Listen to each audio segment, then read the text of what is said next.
Para kanca misteri Timur Bumi, orang benar cenderung akan membahayakan dirinya dan juga akan membahayakan orang sekelilingnya.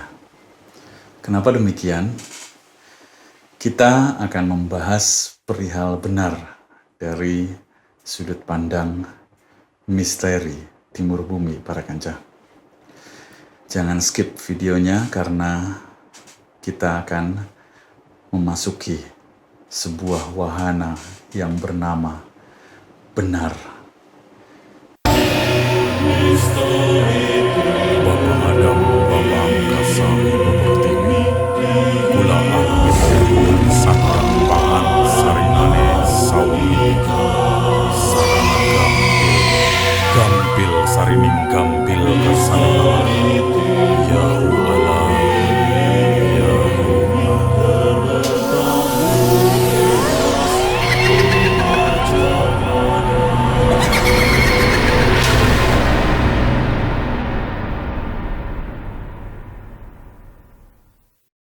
Bukan Budi Setiawan. Kan hakim Anda baca nggak putusannya? Polisi Anda berkeyakinan. baca nggak putusannya? Anda baca dari mana nggak putusannya? mengatakan bahwa itu Peggy? Peggy alias Peggy Vero, Vero. bukan Budi Setiawan. Mana sih Anda? Anda baca nggak? Polisi Saya kasih. Udah nggak usah bawa. Mau saya kasih, mau saya kasih, mau saya Mana? kasih. Mana sama Mau saya? saya kasih. Ada nggak fotokopinya sama Anda? Peggy Tapi alias nggak Vero, ada. Anda ini Nggak baca ada kalau nggak sama ngotot saya. Anda ini. Loh, kok ngotot? Peggy alias Vero. Itu kan Anda kita kan? baca, kita baca. Gimana? Coba Anda baca. Baca, biar di. Saya sudah baca semua, nggak perlu. Peggy alias Vero. Ya, Bukan Peggy saya Setiawan. udah baca. Jangan hanya keras itu bisa memotongkan omongan saya. Makanya saya bilang, Bang Saur, Anda tidak boleh melarang suara kencang saya. Silakan Bang Saur, saya dengarkan Pak. Jangan Maksa saya saya ngomong keras saya. Sebentar, Pak. Pak Arianto, Jangan Negara ini negara hukum. Iya. Sudah ada putusan. Sudah inkrah. Kalau tidak terima, ya pakai PK. Silakan, tidak ada yang melarang. Iya, itu yang saya bilang. Apa terus yang harus saya jawab? Itu yang saya bilang. Ini sekarang dia sedang berjuang. Saya teriak ini Pak Arianto bukan teriak kepada Bapak menghina Bapak. Tidak ada urusan darah itu. kita sedang Gitu. berbicara tentang Bukan, bahwa bukan. Adian ini bahwa jangan- sedang Adian tidak ini ada jangan keterputusan menyangkut-nyangkutkan antara politik Enggak dong. dengan darah, dengan Yang biologi. disampaikan tadi tentang mantan menantu. Jangan Mantan gitu. menantu bisa, Contoh aja, tapi tidak akan Rahmawati pernah dengan bisa Ibu mantan Mega. kakek. Lah, Tidak akan kalau pernah itu bisa di mantan mana-mana kayak cucu. begitu. Kenapa Yang nggak sudah bisa ada juga. perjanjian darahnya Rahmawati sama itu sekali? mantan adik Jelas. Ibu Megawati Gitu yang loh. berseberangan Nah, politiknya. artinya bahwa Ya nggak bisa hubungan dong. ini tidak terputuskan. Tidak ada Dibenarkan hubungannya lagi Jok Prabowo dalam dengan Orde pilihan Baru. waktunya. Tidak Dulu ada. Soeharto Karena dijatuhkan. Orde Baru.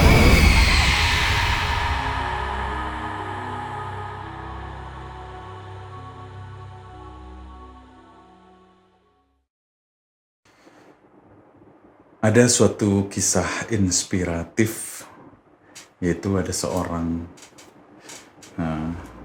pedagang atau katakanlah kalau di era sekarang itu adalah seorang saudagar yang memiliki sebuah toko atau kios gitu, para kanca, yang memiliki satu orang karyawan. Nah, suatu ketika biasanya sang pemilik kios itu membiarkan karyawannya itu karena sudah percaya gitu. Nah, suatu ketika tiba-tiba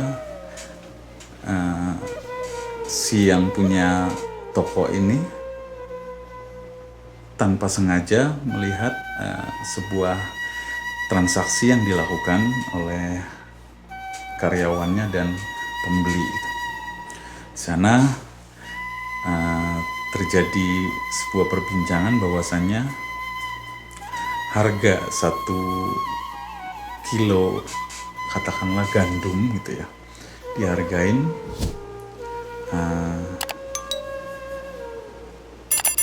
7 dirham. Nah, kemudian pembelinya itu membeli 3 kilo, para kanca. Nah, akhirnya di situ terjadi kesepakatan. Nah, si karyawan ini memberikan harganya itu 20 dirham, para kanca, untuk 3 kilo itu gitu. Nah, Singkat kata, sang pemilik kiosnya menegur ketika sang pembelinya sudah berlalu dari hadapan mereka gitu. Kok kamu menghargai 3 kilo gandum itu 20 dirham? Bukannya 1 dirhamnya 1 kilonya itu 7 dirham gitu. Lalu dijawab sama karyawannya, ya betul 7 dirham gitu, tuan gitu. Nah kalau 7 dikali 3 itu kan jumlahnya itu kan 20 tuan, kata karyawannya. Seperti itu para kancah. Ya salah dong, kalau 1 kilonya itu 7 dirham, maka kalau 3 kilo itu jumlahnya itu 21 dirham gitu. Ya enggak lah, kan selama ini juga saya melayani seperti itu tuan gitu. Kalau beli 3 kilo ya berarti 20 dirham. Kamu salah, kalau 7 dikali 3 itu hasilnya 21 gitu. Kata karyawannya ngotot juga gitu. Ya 20 lah tuan, gimana sih tuan ini gitu. Akhirnya perdebatan terjadi gitu. Sampai akhirnya karena keduanya tidak ada yang mengalah gitu, masalah ini dibawa ke seorang mullah gitu. Mullah itu ya pemangku otoritas lah gitu, pemangku otoritas, kayak orang yang dipercaya gitu para kancah. Dibawa ke sana karena sampai terjadi taruhan gitu. Terjadi taruhan itu kalau misalnya jumlahnya 20, kata karyawannya gitu. Kalau misalnya jumlahnya 20, maka setengah harta tuan untuk saya, kata si karyawannya. Kalau misalnya saya yang salah, artinya jumlahnya 3 kilogram itu harganya 21 dirham, maka saya rela memotong, tuan memotong tangan saya, seperti itu. Saking udah sengitnya perdebatannya gitu para kancah. Akhirnya dibawalah ke seorang mullah gitu, ke seorang penghulu lah, seorang yang pemegang otoritas gitu. Begitu sampai sana, diutarakanlah masalahnya seperti ini gitu. Diceritakan kembali gitu oleh keduanya gitu, dan mereka masih ngotot ketika di sana. Lalu mullah itu berdiam sebentar gitu dan bertanya kembali, apa tadi taruhannya?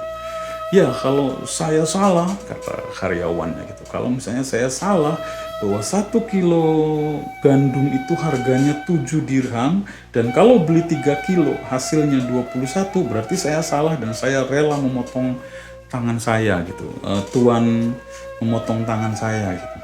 Kalau misalnya tuan yang salah, jumlahnya itu 20, tuan harus menyerahkan setengah dari harta tuan kepada saya, seperti itu para kancah. Lalu sang mullah diam sejenak gitu karena bingung untuk memutuskannya gitu, karena mullah pun tahu bahwasannya kalau 7 kilo kalau 1 kilonya itu 7 dirham, kalau 3 kilo berarti 21 gitu, yang benar itu kan. Nah, tapi ketika si mullah itu mau mengutarakan kebenaran, maka akan ada korban gitu. Korbannya yaitu karyawannya gitu. Karyawannya yang notabene harus tangannya dipotong oleh tuannya, sang pemilik tokonya itu. Seperti itu para kancah. Akan tetapi kalau misalnya si jawabannya 20 gitu, maka tuannya akan kehilangan harta separuh dari hartanya, seperti itu. Dan akhirnya sang mullah menjawab bahwa yang benar adalah sang karyawan, yang mana kalau 1 kilonya 7 dirham, maka kalau 3 kilo 20 dirham, itu yang benar. Kalau ketok palu, dan kalau gitu Anda sang pemilik toko harus menyerahkan setengah dari harta Anda kepada sang karyawan.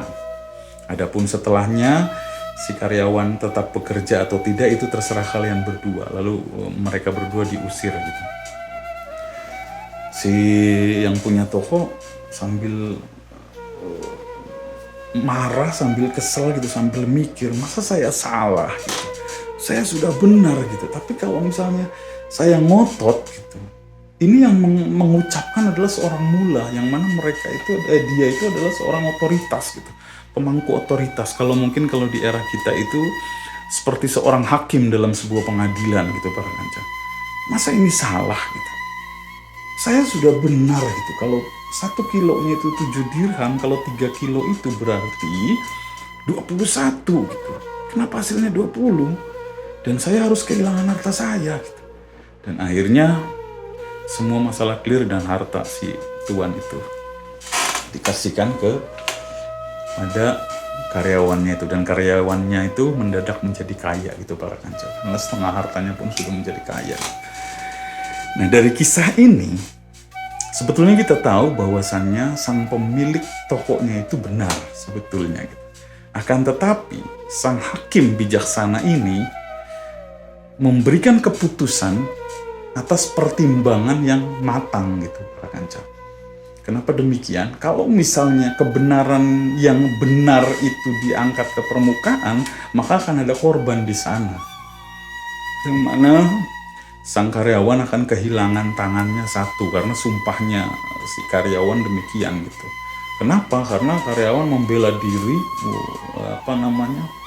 bahwa dia merasa itu benar gitu. Begitupun dengan si tuannya itu pun merasa bahwa ini benar gitu, bahwa 1 kilo 7 dirham itu kalau 3 kilo ya 21 gitu. Nah, dengan kebijakan sang mula, kebijakan sang hakim akhirnya memutuskan bahwa yang menang adalah karyawannya. Jadi yang salah lah yang diangkat ke permukaan menjadi benar. Hal ini dikarenakan untuk menghindari korban, seperti itu para kanca. Dan ketika sang tuan ini kalah pun gitu, dia nggak miskin karena hanya setengahnya gitu, seperti itu. Hanya setengahnya dari hartanya yang akan menjadi milik karyawannya itu para kanca. Nah, di sini bahwasannya kebenaran itu tidak melulu akan melahirkan sebuah kenyamanan, seperti itu. Kebenaran itu tidak selalu akan membuat ketentraman, dan kebenaran itu tidak selalu akan membuat kedamaian. Seperti itu dari kisah itu para kanca.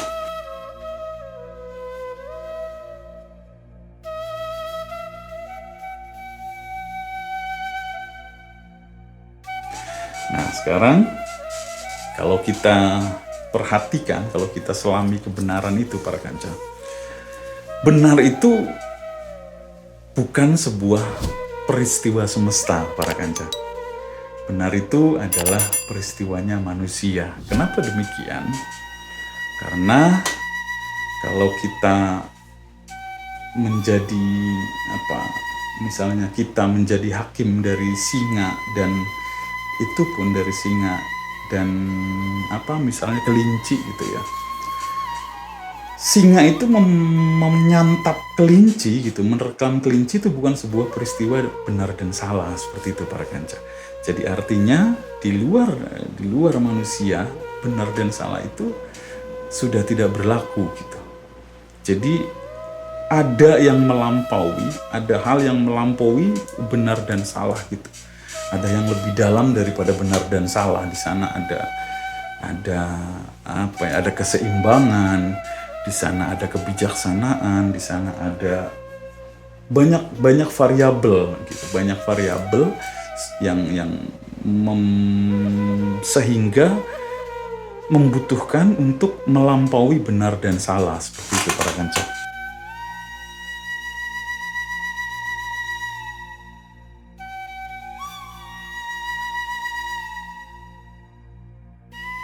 Dan kalau kita perhatikan benar itu tidak bisa berdiri sendiri para kanca. Benar itu butuh validasi gitu.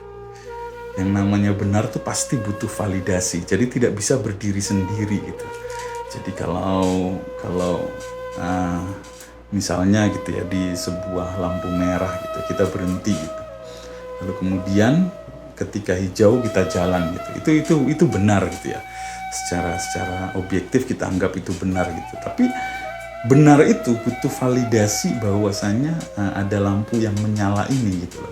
Ketika lampu merah lalu berhenti gitu, kita benar di sana gitu. Nah ketika lampunya nggak ada ini gitu, terus kita tiba-tiba berhenti dan lampu merahnya itu hanya ada di imajinasi, itu tidak akan menjadi sebuah kebenaran gitu, karena tidak ada validasinya di sana gitu. Tidak ada yang memvalidasi gitu, yang memvalidasi bahwa sikap itu benar gitu.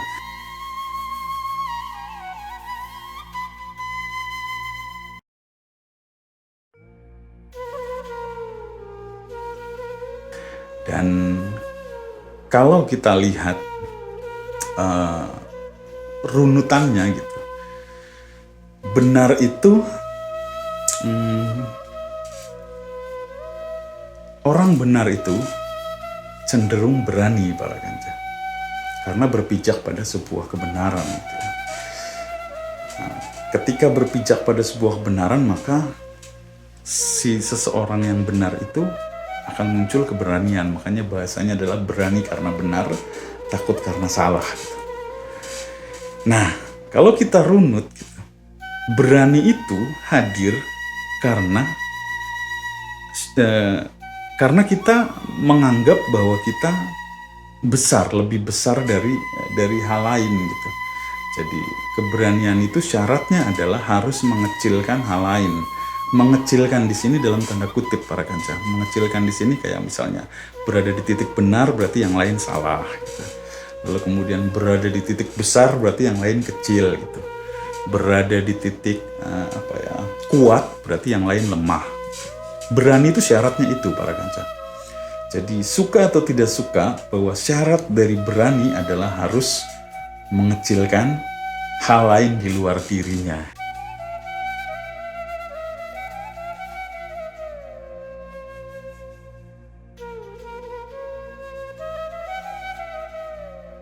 Seperti itu para kanca, entah apa, misalnya hutan belantara gitu ya. Jadi dalam mindset kita, saya berani melalui hutan belantara. Kita itu syaratnya adalah harus mengecilkan sekitarnya. Misalnya apa? Misalnya ada harimau, wah berani. Nah, harimau itu harus kita anggap kecil dulu, baru akan muncul tuh keberaniannya. Dan di situ adalah syarat utamanya gitu. Dan kalau kita telaah gitu, berani itu mengecilkan sesuatu yang lain itu, kalau kita tanya ke dalam batin kita, itu konotasinya itu negatif seperti itu para kanca. Jadi kalau kita tanyakan ke dalam gitu, bahwasanya berani itu konotasinya negatif. Dan kalau kita perhatikan para kanca,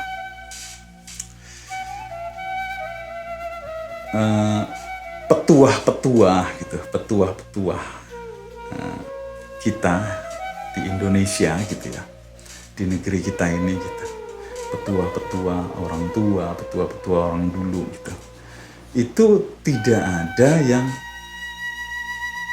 obsesi pada kebenaran gitu.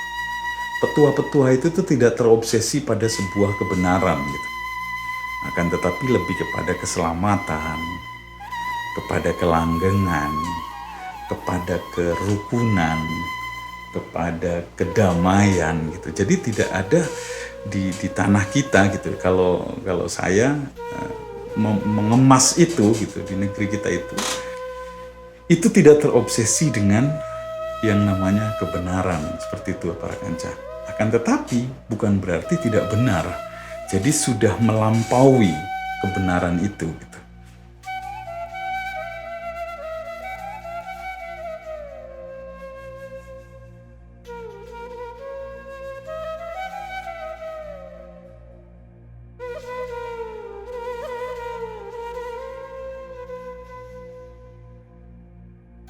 Nah, kemudian muncul istilahnya quotes lah ya. Quotes berani karena benar itu munculnya belakangan para kanca. Setelah hadirnya hukum-hukum positif gitu. Hukum-hukum positif, kemudian ilmiah segala macam hadir gitu ya. Di sana baru ada istilah berani karena benar para kanca. Tapi sebelumnya silahkan cross check ke daerah masing-masing gitu ya. Tidak ada petuah-petuah terdahulu yang terobsesi sama kebenaran gitu. Tapi lebih kepada kedamaian, lebih kepada ketentraman gitu. Hal-hal seperti itu para kanca.